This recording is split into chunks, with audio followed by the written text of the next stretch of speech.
者だけが正義発動戦国の作戦 Well, thank you, Madam Moderator Ses Drilon. I believe it's high time to create two-party system. 17 regions represented by 2 senators per region.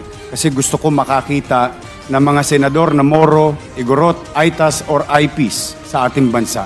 Para naman hindi isang pamilya lang ang namumuno sa Senado. Yun po, kasi po, kanina may nagsasabi about yung presidente at vice-presidente dapat pag binoto at nanalo ang presidente, automatic yung vice president nanalo na rin. Thank you, Madam Ses Drilon. Party list system must continue, but we have to put safeguards, whether through empowerment of COMELEC on distinguishing membership of the party list or their representation or nominees. Are they really representing the marginalized? Are they really representing the intent of the law when it was crafted? Ayun po tingin ko, kailangan tayong gumawa ng isa pang batas at through the help of marami naman tayong magagaling na mambabatas or maybe through People's Initiative. Isama ko na siya sa People Initiative na proposal ko ng political system, change of political system natin. Again, it is right, it is high time. Napapanahon na, hinug na tayo'y bumalik sa two-party system. We elect the president at the same time, pag nanalo yung presidente, para walang away yung presidente at vice-presidente, sabay silang mananalo. 17 rehiyon, 2 senador, bawat rehiyon, para may talagang representasyon doon sa kanilang rehiyon at ang isang ordinaryong nanay o tatay na nagsikap, nakapag-produce ng mabuting bata at magaling doon sa kanilang rehiyon ay mabigyan ng pagkakataon ng representasyon sa Senado. That includes the party system. It has to be regionalized para malimitahan ng Metro Manila o what they call the Imperial Manila.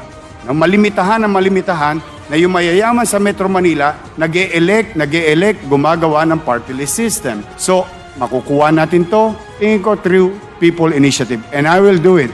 The awan Diyos. Thank you, Madam. Tangible program. We will go beyond ASEAN, especially in Saudi. We must enter into bilateral labor agreement to protect documented and undocumented OFW or Filipinos abroad. Second, we should hire good polo officers or labor officers in our embassy.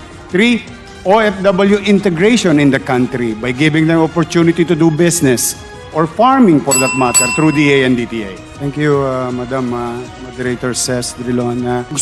Thank you, Madam Moderator Ses Drilon. Gusto ko lang susugan yung sinabi ni Senator Lacson. That is the right way.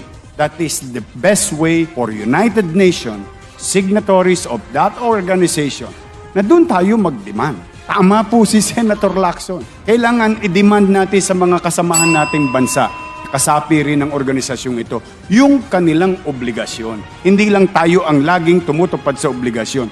They must come and help us also. Senator Laila de Lima deserves to have a day in the court and ma-practice niya yung kanyang karapatan. Lahat ng uri ng pagtatanggol sa sarili, dapat magamit to ni Senator Laila de Lima. And I guarantee you, Senator Laila de Lima, under my watch, she will have it. Thank you, Madam Moderator Ses Drilon. Yes, we will support it. We will fund it. Ample funding. Kung paano sila maging epektibo. Pero, Madam Moderator, more than yung karapatang pantao, the way a lot of people understand it, gusto kong balikan yung inyong punto kanina. Bakit ba hindi lumalapit sa bituka ang karapatang pantao? Siguro, mas maganda while at the same time, binibigyan natin ng pondo maproteksyonan ng karapatang pantao ng bawat Pilipino. At the same time, karapatan din ng tao na makapamuhay na mapayapa, may masisilungan, may maayos na edukasyon, may trabaho, kapanatagan sa pamumuhay. I think yung karapatan pantao, the way I look at it, is sa pangkalahatan, karapatan ng bawat Pilipino na makapamuhay ng mapayapa, masagana, at may oportunidad at pagkakapantay-pantay sa mata ng batas. Hindi sa mga makapangyarihan lamang na nabibigay ang pabor. And again,